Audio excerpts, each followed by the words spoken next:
ఇప్పుడు అమ్మవారు ఎక్కడ కనపడాలి?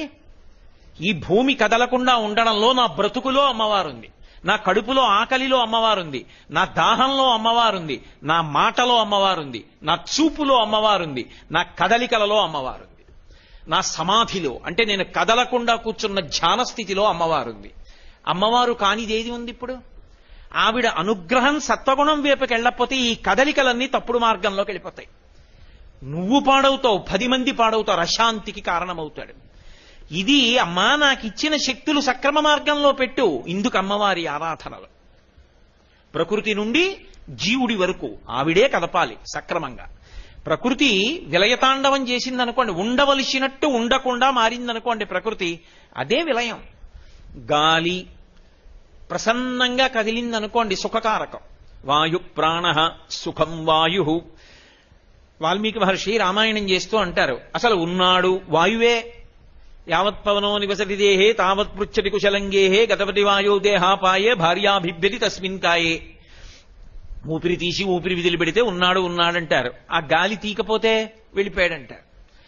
ఆ గాలి చక్కగా మెల్లగా వీస్తే సుఖకారకం. ఆ గాలి విపరీతమైన వేగంతో వేస్తే ప్రభంజనం అంటే విరగొట్టేస్తుంది.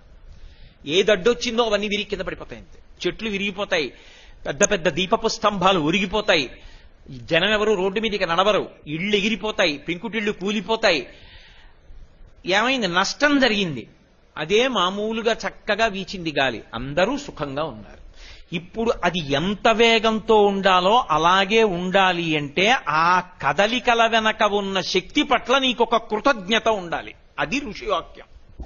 ఆ కృతజ్ఞత లేకుండా అనుభవిస్తానంటే ఆవిడకి ఓనాడు కోపం వస్తుంది. వీడు కృతజ్ఞుడు, నా అనుమతి లేని నాడు వీడికి ఎన్నున్నా ఆపుకోలేడు. వస్తుందని తెలుసుకోగలడేమో, భూకంపం వస్తుంది అని తెలుసుకోగలవేమో, భూమి కంపించకుండా చేయగలవా? తుఫాన్ వస్తుందని తెలుసుకోగలవేమో, తుఫాన్ రాకుండా చేయగలవా? గాలి గంటకి 120 కిలోమీటర్ల వేగంతో వీస్తుందని తెలుసుకోగలవేమో, దీపపు స్తంభం ఒరగకుండా చూసుకోగలవా? విపరీతమైనటువంటి వర్షం కుండపోతగా కురుస్తుందని తెలుసుకోగలవేమో, వాన కుండపోతగా కురవకుండా ఆపగలవా? ఆపగలిగిన తల్లి ఒకతుంది, ఆమె కారుణ్యమూర్తి. ఆమె పట్ల కృతజ్ఞతతో ఉంటే చాలా, ఆవిడ ఉందని తెలిసి నమస్కరిస్తే చాలు. అందుకు ఈ దేశంలో అమ్మవారిని ఆరాధించడం వచ్చింది.